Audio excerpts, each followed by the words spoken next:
যেই আন্দোলনের মধ্যে ছাত্রদের দেখিয়ে দেওয়া পথে জনতা এবং সবাই অংশগ্রহণ করলো, সেই আন্দোলনের যেইটাকে আমরা ক্ষমতার ভাগাভাগি বলি, সেই ক্ষমতার ভাগাভাগিতে ঢাকা বিশ্ববিদ্যালয় কেন্দ্রিক আপনারা যারা সুন্দর করে কথা বলেন, বেশি করে পড়ালেখা করছেন, তারাই কেবলমাত্র ক্ষমতার ভাগাভাগির অংশীদার কেন হইলেন? মানে সেইটার অংশীদার কেন? মানে যেই ছাত্র, আমি সহজ করে আমার যে কাছে যতটুকু খবর আছে, আমি তখন জার্মানিতে ছিলাম, সহজ করে যতটুকু করে বলি, যেই ছাত্ররা পথ দেখাইছে ঢাকায়, আপনারা একইভাবে ঝিনাইদহে বা কুমিল্লায় বা আমার পার্বত্য চট্টগ্রামেও সেই ছাত্ররা ওই জেলা শহরেও রাস্তায় নাইমা, কারণ আবু সাইদ স্বয়ং রংপুরের ঘটনা, একইভাবে পথ দেখাইছে। কিন্তু ক্ষমতার ভাগাভাগিতে আপনারা গেলেন, আপনারা লিড করলেন কেন? মানে আপনারা কিভাবে নিজেদেরকে নিজেরা প্রতিনিধিত্বশীল বললেন? মানে কেমনে? ওই আন্দোলনের তো কোনো নেতৃবৃন্দ ছিল না, ছিল সমন্বয়ক।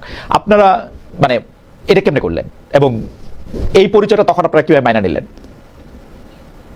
এখানে তো ধরনের রিপ্রেজেন্টেশন বলতে তো দুনিয়াতে একটা শব্দ আছে, কিন্তু মানে কয়েক হাজার মানে আন্দোলনরত যারা আছে তাদেরকে, বা যারা আহত শহীদ হয়েছে তাদের ফ্যামিলি মেম্বার, এইভাবে কিন্তু কখনোই রিপ্রেজেন্টেশন নিশ্চিত হয় না। রিপ্রেজেন্টেশন মানে হচ্ছে আমরা এদেরকে মাইনে নিছি। এখন আপনি যদি বলতে পারেন আজকে রিট্রোস্পেক্টিভলি আমার নাহিদ ইসলাম, আসিফ মাহমুদ, মাহফুজ আলমকে পছন্দ হয় না, ওরা না ক্ষমতা কুক্ষিগত করছে, এই কথাটা আগস্ট মাসে কেউ বলছে? সেপ্টেম্বর মাসে? অক্টোবর মাসে? কিন্তু 69 সালের উদাহরণ আপনি দিলেন জনাব আলম, কিন্তু 69 সালে আপনি যাদের কথা আপনি বললেন, যারা লুকাই ছিল পরে বাইরে আসছে, যারা এই কাজ করছে, তারা কেউ গিয়া কি ক্ষমতার, মানে যেটা হচ্ছে ক্ষমতা কাঠামো এবং পুরনো বন্দোবস্তর ক্ষমতার কাঠামোটা, মানে তারা সেই ক্ষমতার মধ্যে গিয়ে বসছে? তাদের কেউ বা কখনো বসে? আচ্ছা, আপনাকে একটু বললি, হ্যাঁ, 69-এ যখন শেখ মুজিবুর রহমানকে এরা বের করছে স্টুডেন্টরা কি জন্য? Sheikh Mujib will lead the struggle against Pakistanis. সেখানে শেখ মুজিবুর রহমান যখন লাহোরে গোল টেবিলে বসলেন, তখনকার পত্রিকাগুলো একটু দেখেন, তখন কিন্তু স্টুডেন্ট লিডাররা অপোজ করছে যে আপনারা আমরা বের করছি কি আপনারা এই গোল টেবিল মিটিং করার জন্য? হ্যাঁ, শেখ মুজিবের এই স্ট্র্যাটেজি, নির্বাচনী রাজনীতি সফল হয়তো প্রমাণিত হয়েছে, বা এটা আমরা আলোচনা করতে পারি।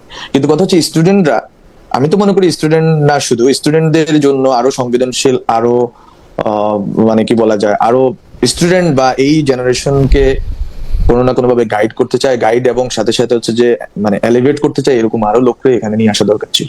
মানে ক্ষমতা তো মানে স্টুডেন্টদের গাইড করতে চায় নাকি? মানে মানে কাদের নিয়ে আসা?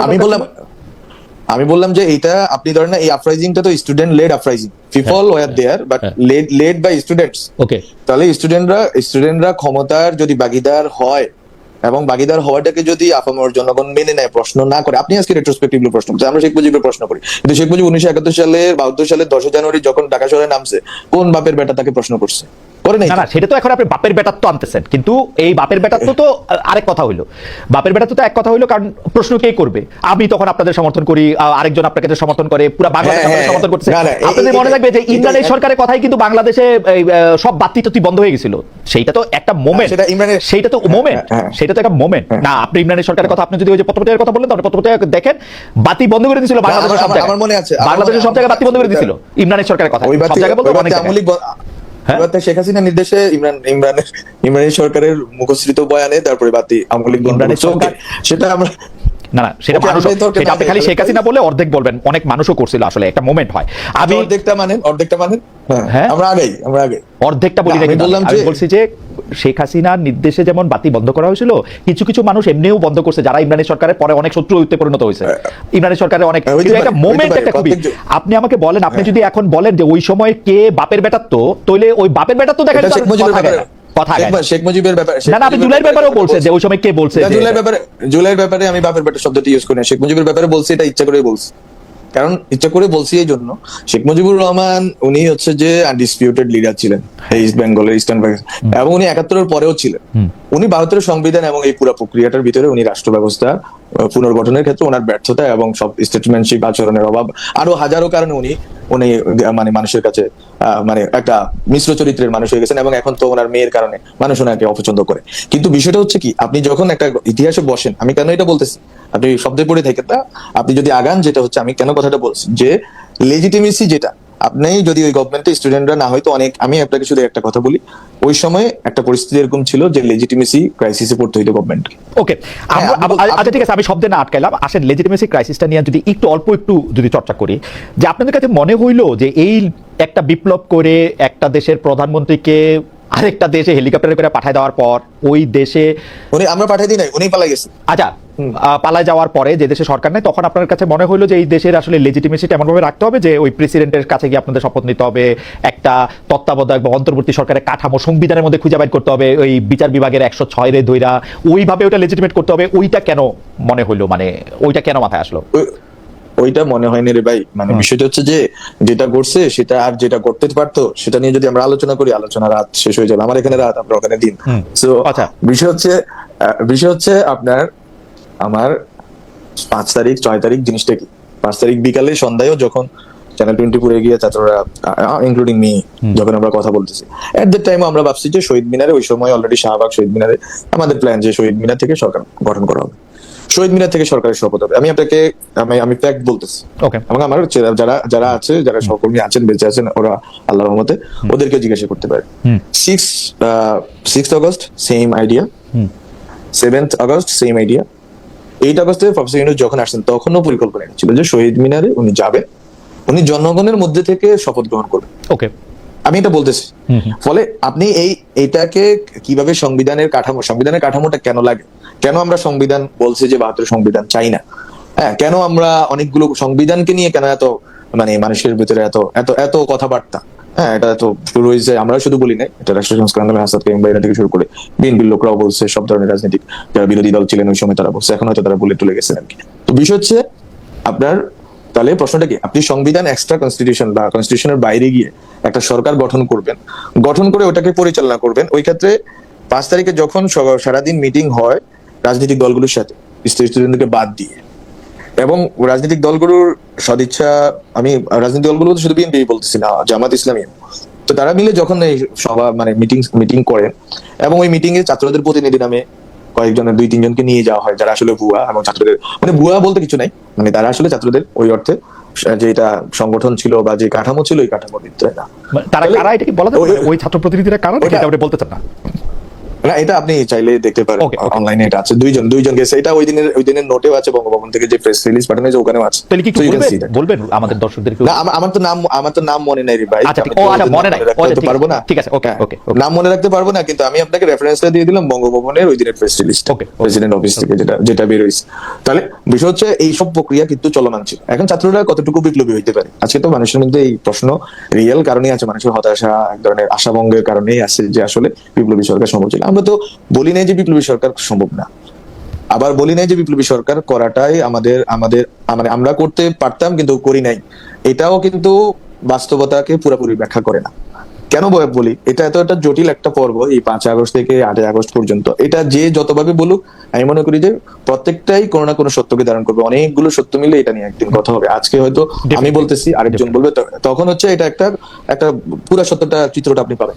কিন্তু আমাদের স্টুডেন্টদের জায়গা থেকে যদি আপনি শুনতে চান, আমরা আসলে চাইছি একটা পরিবর্তন সরকার, এই সংবিধানের কাঠামোর ভিতরে যাতে আমরা না ঢুকি, সেটা আমরা চাইছি। ওকে, আমরা স্টুডেন্টরা চাইছি। তারপরে হচ্ছে যে আপনাকে বলি, বাংলাদেশের অবস্থা 5 আগস্ট থেকে 8 আগস্ট আপনি যদি ওই সময় দেশে থাকতেন দেখতেন, তখন প্রশ্নটা হয়ে গেছে, that quote unquote stability and peace. আপনি হিন্দুদের উপর হামলা, আপনি এর পরবর্তীতে আপনি 8 আগস্টের পরেও যদি দেখেন, একটা দীর্ঘ সময় পর্যন্ত একটা অস্থিরতা, এই অস্থিরতা কিন্তু যে কোনো গণঅভ্যুত্থান বিপ্লবের পরে এই অস্থিরতাটা হয়। এই অস্থিরতাটাকে আপনি মানে কনসলিডেট করার জন্য সাংগঠনিক ফোর্স আপনার ছিল, আমাদের ছিল না। আমাদের পুরা বাংলাদেশে যে বিপ্লবী ফোর্স থাকা দরকার, যাদেরকে দিয়ে আপনি কনসলিডেট করবেন পাওয়ার, এবং পাওয়ার কনসলিডেট করে একটা সরকারকে আপনি নিয়ে আসবেন, যে সরকার খুব দ্রুততার সময়ে কিছু সংস্কার, কিছু গুরুত্বপূর্ণ পরিবর্তন, রাষ্ট্রীয় প্রতিষ্ঠানগুলো পরিবর্তন করে নির্বাচন দিবে। সেই প্রাতিষ্ঠানিক সাংগঠনিক কাঠামো আমাদের ছিল না। আমাদের ছিল lakh lakh millions of people যারা হাসিনাকে পতন করতে চাইছে, কিন্তু তাদেরকে দিয়ে আপনি এই পুরা ঘটনাটা একটা বিপ্লবী সরকার গঠন করে এটাকে সাস্টেইন করাবেন, সেটা তো আমরা পরেও পারি। যদি প্রফেসর ইউনূসের আমাদের গভর্নমেন্টের যদি আপনি ব্যর্থতার যদি একটা কারণ যদি কেউ শুনতে চায়, আমি বলবো এটা হচ্ছে পলিটিক্যাল কমিউনিকেশন ডিসঅর্ডার। যে আমরা কমিউনিকেশন করতেছি কার সাথে, আমরা 8 আগস্টের পরে আমরা গভর্নমেন্টে, আমি তো গভর্নমেন্টে ঢুকছি 28 আগস্টে, আমি স্যারের সাথে আমি ছিলাম হচ্ছে as a specialist, I had to deal with many political issues. তখন আমরা কিন্তু কল দিতাম বিএনপি নেতাকে, আমাদের তো কোনো নেতা নেই ভাই, আমাদের তো আছে সাধারণ জনগণ তো বিএনপিও করছে, জামাতও করছে, কেউ আওয়ামী লীগ ফ্যামিলিরও ছিল, কেউ হচ্ছে বিভিন্ন ধরনের মানুষ। সেটা এক শিলা মানুষ না, মনোলিথিক না, তারা একটা চিন্তা না, একটা কাঠামোবদ্ধ কিছু না, তারা তো 10 ধরনের। যখন শ্রমিক অঞ্চলে অনেকগুলো ভায়োলেন্স এবং আপনার অস্থিরতা তৈরি হয়েছে, এবং সরকারকে তো এগুলো মানে মোকাবেলা করতে হবে, কারণ আমাদের শ্রমিকদেরকে টিকাইতে হবে, শ্রমিক প্রতিষ্ঠানগুলো টিকাইতে হবে, গার্মেন্টস এটাকে ঠিক করতে হবে, যেটা জনাব আলম, আমার কাছে মনে হয় যে এই পর্যন্ত আমি যত ব্যাখ্যা শুনছি, আপনার ব্যাখ্যাটা আমার কাছে মনে হয়েছে যে আপনি সেই সময়কার একটা প্রকৃত চিত্র বা আমি একটা দেখতে পাইলাম চোখের সামনে। কারণ 5, 6, 7, 8 তারিখে কারণ কেন বিপ্লবী সরকার না হয়ে একটা কাঠামোবাদী বা সাংবিধানিক কাঠামোর একটা সরকারের দরকার হয়েছিল সেটা আমার কাছে খুব। কিন্তু আমার একটা প্রশ্নও আছে, আপনি কিন্তু খুবই মানে খোলা মনে আপনি স্বীকার করে নিলেন যে বৈষম্য বিরোধী ছাত্র আন্দোলন বা যারা এই গণ অভ্যুত্থানটা ঘটাইছে, যারা এই নেতৃত্ব দিচ্ছিল, তাদের তো ওই সাংবিধানিক ওই সাংগঠনিক কাঠামো ছিল না যাতে তারা এই ব্যাপারগুলি কন্টেইন করতে পারে। আপনি যারা সংখ্যালঘু তাদের উপরে হামলার কথা বলছেন, শ্রমিকদের সাথে এক ধরনের সংঘর্ষের কথা বলছেন, পুলিশ বাহিনীর কথা আপনি বলেন না, আমি বললাম, ইত্যাদি নানা রকম। কিন্তু কোনো অসুবিধা নেই, পুলিশ বাহিনীর কথা আমরাই বলছি এবং আমরা পুলিশ বাহিনীর 54 সদস্য, আমি বলি ফর রেকর্ড, 54 জন পুলিশ সদস্য যারা শহীদ হয়েছেন, যারা মারা গেছেন, যেটাই বলেন না কেন বাংলাদেশে যে ভাষা ইউজ করেন, বিষয় হচ্ছে তাদের পরিবারকে সরকার থেকে অর্থ সরবরাহ করা হয়েছে, এটা আমরা নিজেরা করছি। আমি নিজে এই বিষয়তে হ্যাঁ আমরা তালিকাও করছি, আমরা তাদেরকে অ্যাজ নাগরিক হিসেবে তাদের পরিবারের জন্য সহযোগিতা করছি। এখন বিষয় হচ্ছে যে কোনো ভায়োলেন্স, এখন এই ভায়োলেন্সটাকে আপনি আসলে কোনটা কম কোনটা বেশি এসব দিয়ে না, আমি বেশি কম, আপনি একদম যেরকম পরিস্থিতি ব্যাখ্যা করলেন, আমি আসলে দেশের বাইরে থাকলেও তখন আমি জার্মানিতে, কিন্তু আমি 5, 6, 7, 8 4 দিন আমি ছুটি বাতিল করে আবার কর্মক্ষেত্রে আসছিলাম, মানে ডয়েচে ভেলেতে। তো সেই 5, 6, 7, 8 তারিখে আমাকে খেয়াল করতে হয়েছে। তো আমি আপনার কাছে আমার প্রশ্ন, আপনি কিন্তু বললেন যে ছাত্রদের কিন্তু সেরকম সারা দেশব্যাপী একটা সাংগঠনিক কাঠামো ছিল না যেখান থেকে একটা আপনারা কোন একটা নির্দেশ দিলেন বা কোন একটা স্বেচ্ছাসেবক বাহিনী তৈরি করে তাদেরকে রক্ষা করতে চাইলেন, সেটা আসলে সম্ভব ছিল না। কিন্তু যাদের ছিল, অর্থাৎ যেগুলি পুরনো রাজনৈতিক দলগুলা, বিএনপি, জামায়াত বা যারা অন্যভাবে ছিল, তাদেরকে কি আপনি ওই সময়কার এইসব পরিস্থিতির জন্য দায়ী করেন যে তারা এটা কন্টেন্ট করতে পারে বা কিছু ক্ষেত্রে ইন্ধন জুগিয়েছে? না, আমি হচ্ছে যে এইভাবে মানে জেনারেলাইজেশন করব না। সেটা তো হচ্ছে যে মানে আপনার মুক্তিযুদ্ধের পরেও তো বাংলাদেশে হিউজ পরিমাণ মব ভায়োলেন্স, এবং মব ভায়োলেন্স না শুধু আজকে যে অর্থে মব ভায়োলেন্স বলে, এটা আপনি 72 সালের পত্রিকায় পড়লে এটাকে কম মনে হবে। হ্যাঁ, এগুলো আমরা বলতে চাই না, কারণ আমরা হচ্ছে যে আমরা মানে এগুলো হচ্ছে যে ইতিহাসের পিছনে ইতিহাসকে বয়ানের বিরুদ্ধে বয়ানের যুদ্ধ করে আসলে কত দূর অগ্রসর হওয়া যায়, সাধারণ মানুষ দেখছে স্টুডেন্টরা কত দূর কি করছে। তো যাই হোক, এটা শুধু মিডিয়া ন্যারেটিভ দিয়ে সবকিছু ম্যানিপুলেট করতে পারলে হাসিনা আজকেও ক্ষমতায় থাকতো। তো মিডিয়া যারা চেষ্টা করতেছে, এই চেষ্টা আসলে ফলপ্রসূ হবে না।